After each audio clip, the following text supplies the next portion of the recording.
a partir de North se puso de moda el rol de las instituciones en economía y se desarrollaron mucha bibliografía y muchos modelos y muchas teorías sobre justamente el rol de las instituciones en la economía. Y a mí me interesa avanzar sobre una idea que es lo que se llama en la literatura el enfoque de costos de transacción. ¿Alguno de ustedes cursó economía, no, ¿cómo se llama la materia? Organización industrial. Sí, yo cursé. ¿Leyeron a Williamson? Sí, estaba en el cronograma. No,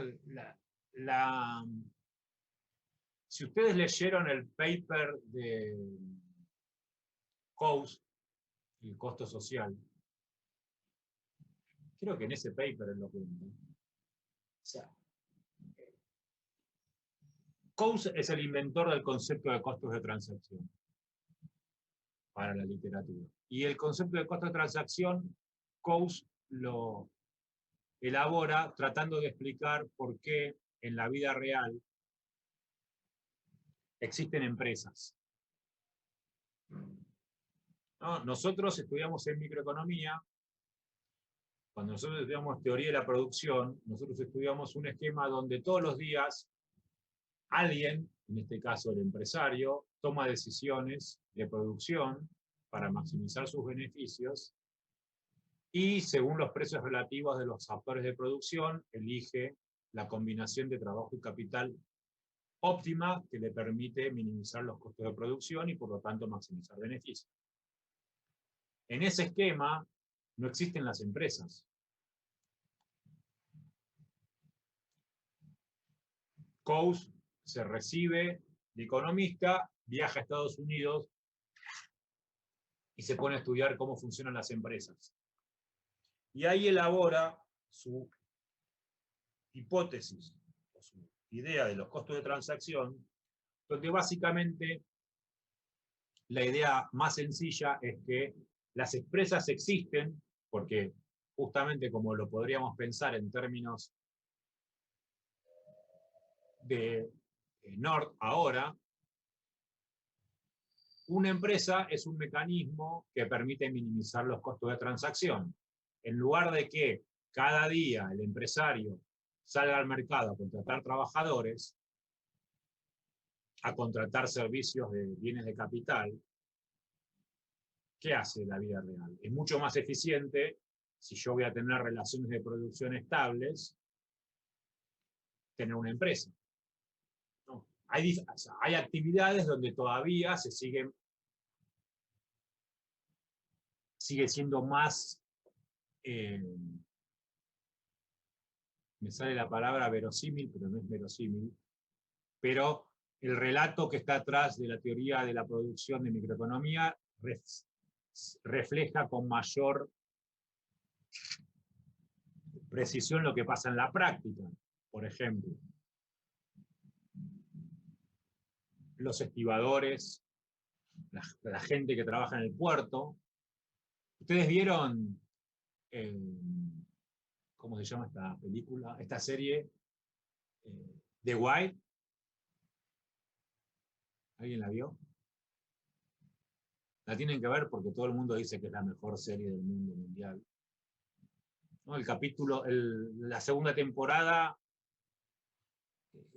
es sobre la relación entre la policía y el sindicato de empleados del puerto de Baltimore. Y lo que te muestran es cómo todos los días los tipos que trabajan, los estibadores, van al puerto a ver si tienen o no tienen trabajo. ¿No? Un esquema similar funciona en Argentina, de alguna forma, para la construcción, para los que hacen cosecha, los cosechadores. Pero estas son excepciones. En la vida real, el proceso de producción está organizado hacia adentro de la empresa. Por eso es muy importante, cuando uno estudia organización industrial, leer a Williamson, porque justamente lo que Williamson hace es tomar esta idea del costo de transacción y aplicarla en lo máximo posible a la teoría de la firma. Bueno, esa misma idea de pensar a una empresa, a una organización como una forma de minimizar los costos de transacción, es la base de lo que nosotros llamamos, o mejor dicho, de lo que la literatura llama el enfoque de costo de transacción. Hay un economista, mejor dicho, siempre digo lo mismo, Avinash Dixit, es un economista indio muy prolífico, que escribió en los años, ya no me acuerdo si era fines de los 90 o principios del 2000, un librito que se llama The Making of Economic Policy.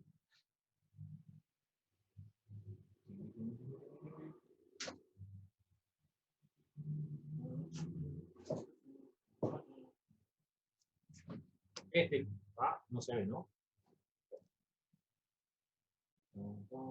No, no se ve. No se ve porque tengo el fondo de pantalla. Esperen, vamos a hacer así. Espérenme un segundo.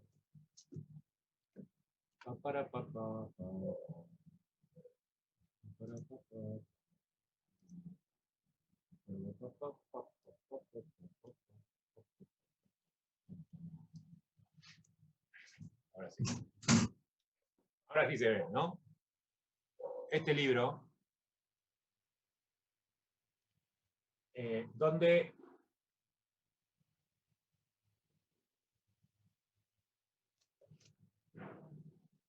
¿llegan a leer lo que dice ahí? Sí, se le ve bien. Ven que dice que el libro lo que trata de responder es una pregunta muy sencilla, que es ¿por qué los países no aplican las recetas de política económica que aparecen en todos los manuales? ¿No?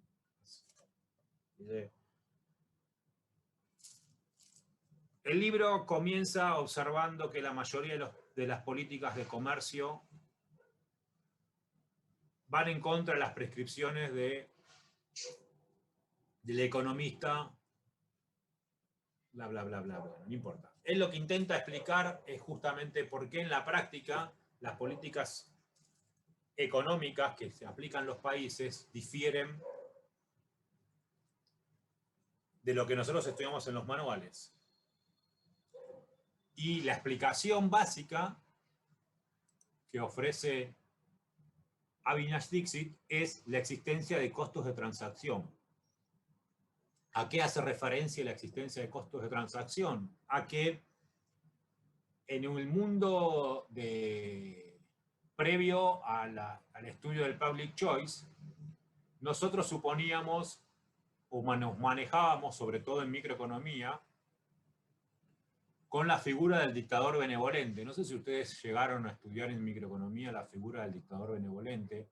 Aparecía en una de las diapositivas del principio de este tema, donde básicamente el Estado está representado por un ente, el dictador benevolente, que tiene como objetivo maximizar el bienestar de la sociedad y que por lo tanto, como es un dictador bueno, benevolente, toma las decisiones de política económica en pos de esa función objetivo que es el bienestar social o el bienestar general. En la vida real eso no pasa. En la vida real, la política económica, más aún la política comercial de un país,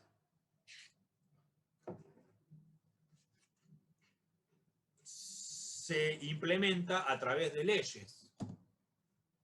Las leyes no las decide en la práctica, ningún dictador benevolente, sino que son leyes que sanciona el poder legislativo de cada país. Y entonces, lo que hace Avinash Dixit es justamente estudiar cómo el mecanismo por el cual se dictan las leyes y se implementan las leyes, o sea, se diseña una política económica y se aplica una política económica, son sistemas que tienen altos costos de transacción. Y son esos altos costos de transacción, como diría Nord los que generan resultados ineficientes.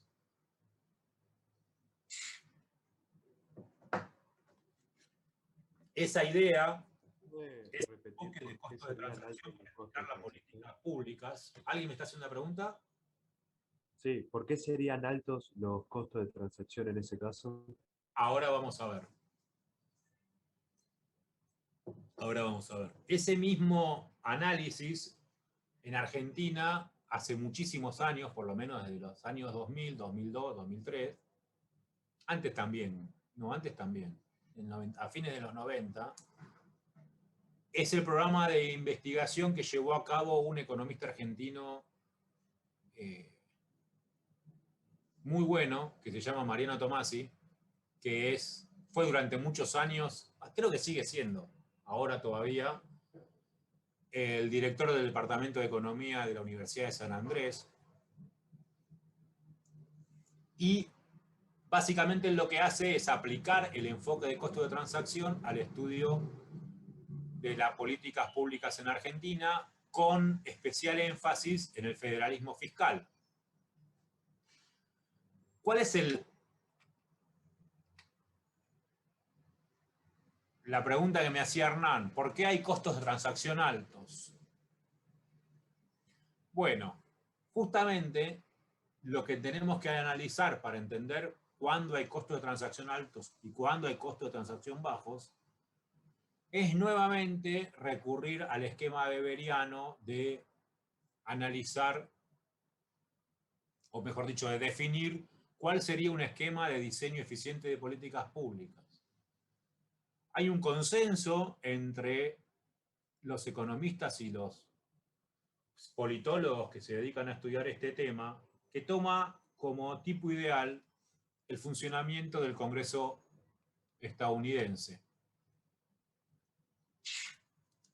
Ahora, ¿dónde aparecen los costos de transacción altos?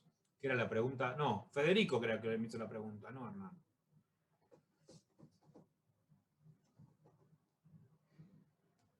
A diferencia de lo que nosotros suponemos o mejor dicho, con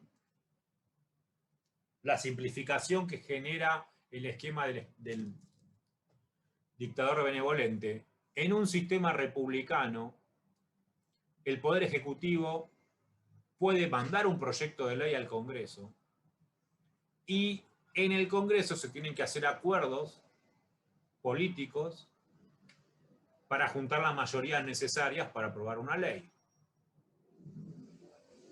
De nuevo, recuerden lo que nosotros habíamos estudiado con Downs. ¿No? Con Downs nosotros estudiábamos que existía en el sistema político una falla de información y relacionábamos la falla de información en el mecanismo que hiciera que las promesas que hacen los políticos se cumplieran. Y nosotros habíamos definido en términos de Downs que es justamente la función objetivo del político, que es ganar una elección y permanecer en el cargo, el mecanismo que en teoría funcionaba como enforcement de las promesas, porque es, yo prometo algo, gano, lo tengo que cumplir, porque si no lo cumplo, después no me votan. Al interior del Congreso, de cualquier Congreso, de cualquier poder legislativo, se lleva a cabo también un mercado que podríamos asociar como un mercado político, donde en realidad lo que nosotros tenemos que estudiar es qué pasa en la práctica, cómo se llevan a cabo en la práctica los acuerdos para generar las mayorías parlamentarias o legislativas necesarias. Básicamente lo que tenemos que estudiar acá es lo que la literatura llama intercambio de votos. O sea, yo soy el legislador A y tengo un proyecto, el proyecto X. Y quiero convencer a Federico que Federico apoye mi proyecto. Entonces me junto con Federico y le digo, che, Fede, mirá qué buen proyecto que tengo. ¿Por qué no me apoyás? Y Fede me va a decir, fantástico, Ricardo, yo apoyo tu proyecto, pero ¿sabes qué? A cambio de que yo apoyo tu proyecto, ¿por qué no apoyás vos el mío? Entonces tenemos el proyecto X que propone Ricardo, el proyecto Y que propone Federico. Hay un intercambio de votos donde Ricardo consigue el apoyo de Federico al proyecto X y Federico consigue el apoyo de Ricardo al proyecto Y. Eso es lo que nosotros llamamos intercambio de votos. Ahora, el punto clave es que no necesariamente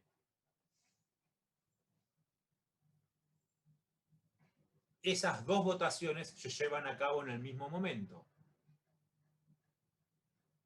en primera instancia. Entonces, ahí aparece, en primer término, un mecanismo, debería aparecer, mejor dicho, un mecanismo de enforcement que garantice que esos acuerdos se lleven a cabo,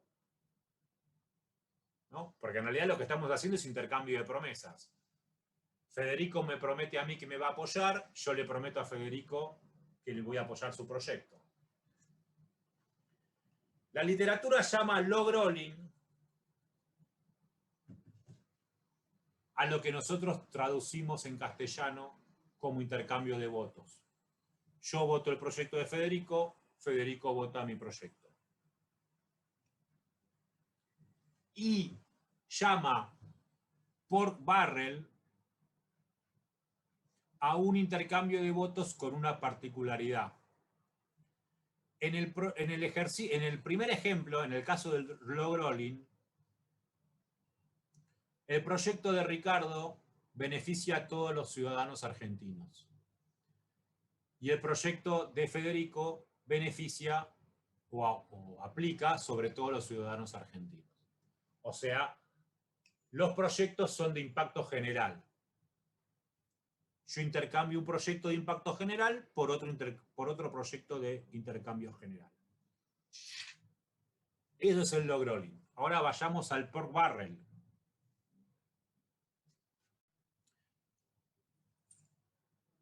Federico es el jefe de la bancada oficialista.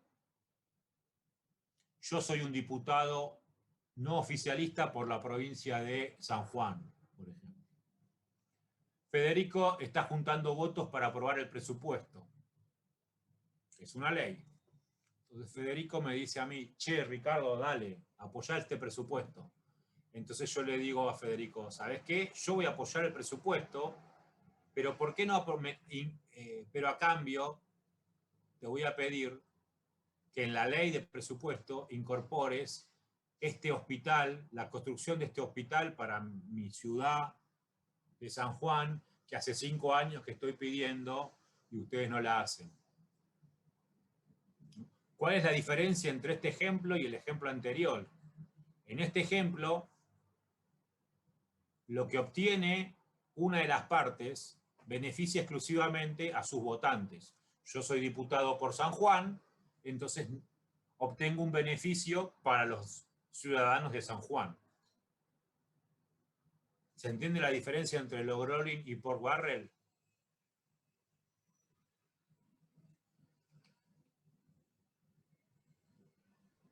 Sí, se entiende. Fantástico. Acá llegamos al punto de la pregunta que me hace Federico. ¿Por qué hay costos de transacción altos? Justamente, los costos de transacción altos o bajos tienen que ver con la incertidumbre acerca del cumplimiento de los acuerdos.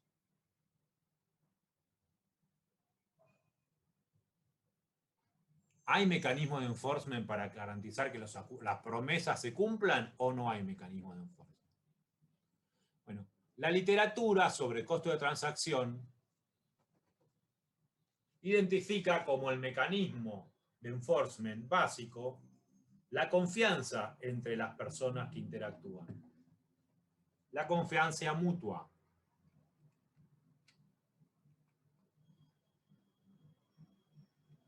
¿Cómo se genera la confianza mutua? ¿Se acuerdan que en alguna clase, ya no me acuerdo en cuál, nosotros hablamos de los juegos repetidos y el Folk Theorem o el teorema Folk?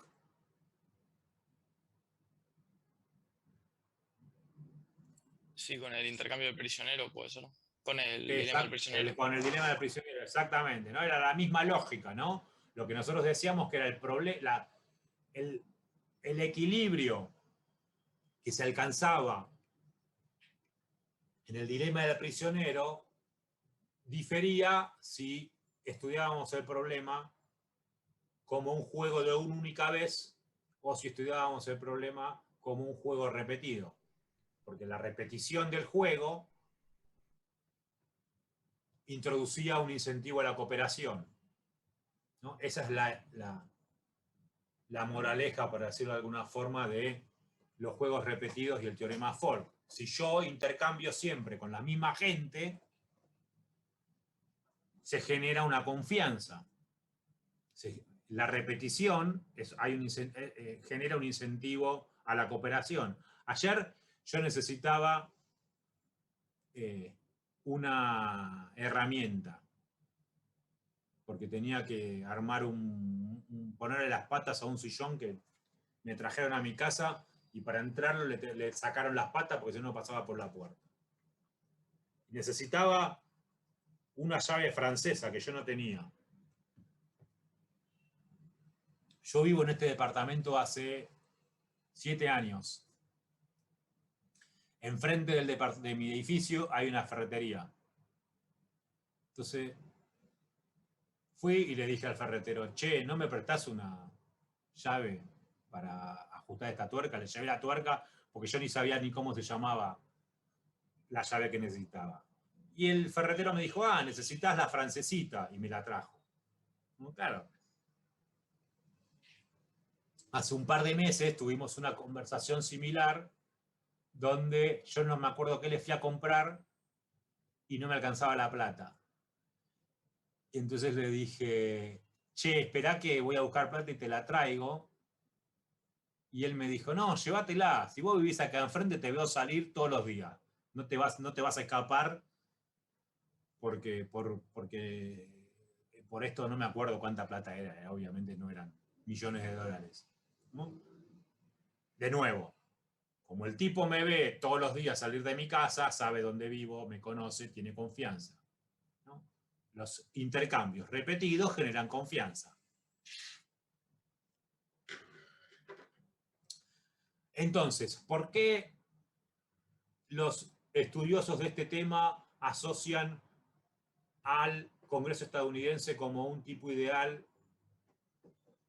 de mecanismo de diseño de política eficiente? Justamente porque a diferencia, o mejor dicho, no como a diferencia, los estudiosos identifican como factor clave que los legisladores, los diputados y los senadores en el Congreso estadounidense tienen reelección indefinida. Pueden ser reelegidos muchas veces.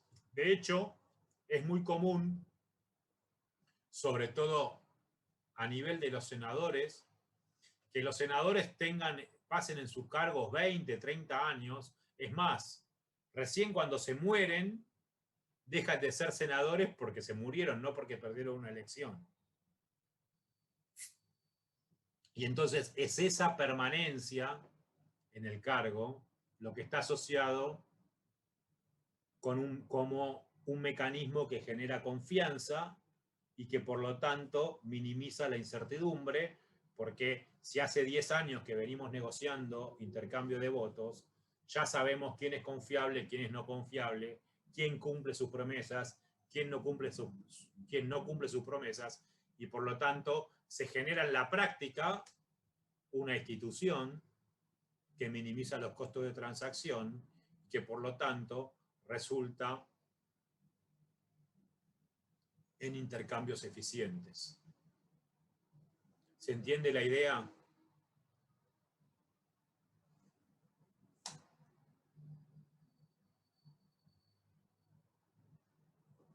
Bien. Un aspecto fundamental para entender cómo funciona este punto es prestar atención que cuando nosotros estudiamos cómo funciona el sistema político estadounidense,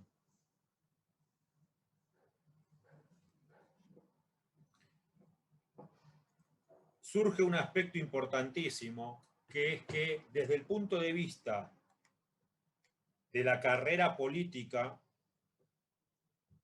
ser senador es más importante que ser gobernador. De hecho, cuando ustedes repasan lo que pasa en Estados Unidos, van a ver que la gran mayoría de los presidentes, salvo algunas excepciones como siempre, la gran mayoría de los candidatos a presidente de los dos partidos principales, los republicanos y los demócratas, antes de ser candidatos a presidentes, son senadores. Hay algunos ejemplos, o sea, ahora me acuerdo de Clinton, ¿no? Clinton, antes de ser presidente, fue gobernador de Arkansas. Pero Biden era senador. Obama, antes de ser presidente, era senador.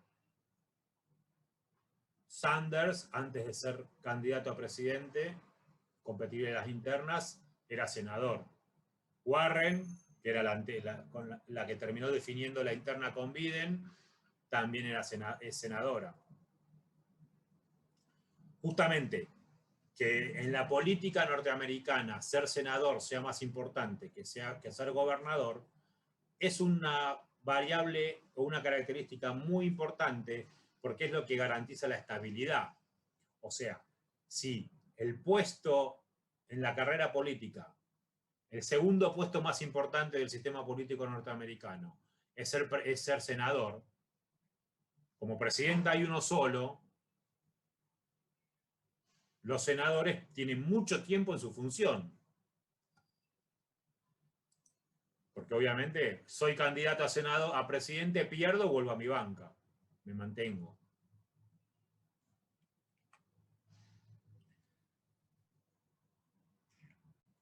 En Argentina, fíjense que en Estados Unidos, nosotros tenemos, al igual que en Argentina no tanto, en Estados Unidos tenemos límites a la reelección ilimitada de los poderes ejecutivos. O sea, los gobernadores y los presidentes no pueden durar indefinidamente en sus cargos. En Estados Unidos hay algunos estados donde esa norma aplica y hay otros estados donde esa norma no aplica. O sea, hay estados donde tiene límite, hay otros estados donde no. Pero en ningún caso hay límite a la reelección indefinida de los legisladores. Justamente, como no hay límite a la reelección indefinida de los legisladores y como los senadores ocupan el segundo puesto de importancia en la carrera política, eso determina que haya muy poca rotación de legisladores. Si hay muy poca rotación, quiere decir que los intercambios se hacen siempre entre las mismas personas. Y por lo tanto, la relación de confianza ya está establecida y por lo tanto tenemos un mecanismo que minimiza los costos de transacción. En Argentina... ¿Me puedes una pregunta? Perdón. Sí. Sí, antes de que sigas con esto del caso argentino. No, Sí. me quedé con algo de los costos de transacción, que hace poco leí el texto de Douglas de los costos de transacción en la política, Sí. y él decía que la política es un mercado ineficiente porque tiene costos de transacciones altos y que Sí. básicamente que el costo de transacción es esto de poder hacer cumplir el enforcement y los acuerdos. Sí. Pero la duda que tengo es, si se encontrase un sistema que haga que se cumpla el enforcement, o sea, el sistema político pasaría a ser completamente eficiente, ¿no habría ninguna otra razón por la que dejaría de ser ineficiente?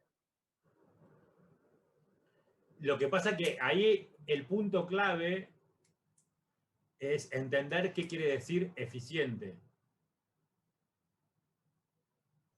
Ok. Porque, o sea, vamos así, pensemos en voz alta. Cuando vos me haces esa pregunta, ¿qué pensás que es un sistema eficiente? O sea, básicamente que las decisiones políticas que se tomen vayan de acuerdo a lo que piensa la gente, de que se pueda básicamente elegir las decisiones políticas correctas, o sea, que esté de acuerdo a Bueno. lo que necesita la gente, ponele. Bueno, ponele. Entonces ahora nosotros vamos para atrás y decimos que, como decimos por acá, el tipo ideal de mecanismo de diseño eficiente es el Congreso de Estados Unidos. Claro, todos estos textos se elaboraron y toda esa bibliografía se produjo entre los años 90 y la primera parte de los años hasta el 2008. A partir del 2008, ¿no? Recuerden, ustedes eran muy chiquitos, o no tanto, pero en el 2008 tuvimos una crisis financiera internacional generada por el problema de las hipotecas subprime en Estados Unidos, que hasta ahora, o sea, hasta la pandemia, era identificada por los estudiosos como una crisis del capitalismo similar a la crisis del 29. O sea, ¿qué quiero decir? Che, ¿qué pasó en Estados Unidos para que ese mecanismo eficiente de diseño de política generara un esquema donde hubo una crisis como la crisis subprime y ahora tengamos un sistema político como el que está vigente en Estados Unidos, donde entre los republicanos y los demócratas se acusan de cualquier cosa, ¿no? Y de hecho, imagínate hasta qué punto que los demócratas le querían hacer juicio político a Trump, ¿no? Entonces, ¿cómo puede ser que un esquema que vos identifiques como un esquema eficiente porque genera confianza resulte en un esquema donde un partido le quiere hacer juicio político al presidente del otro partido? No digo, a ver,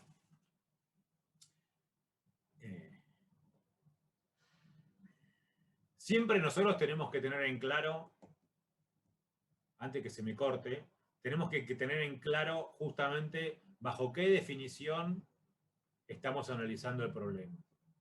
Entonces, en la práctica, nosotros decimos, un intercambio es eficiente cuando se cumplen los tres criterios o las tres condiciones del teorema de Coase.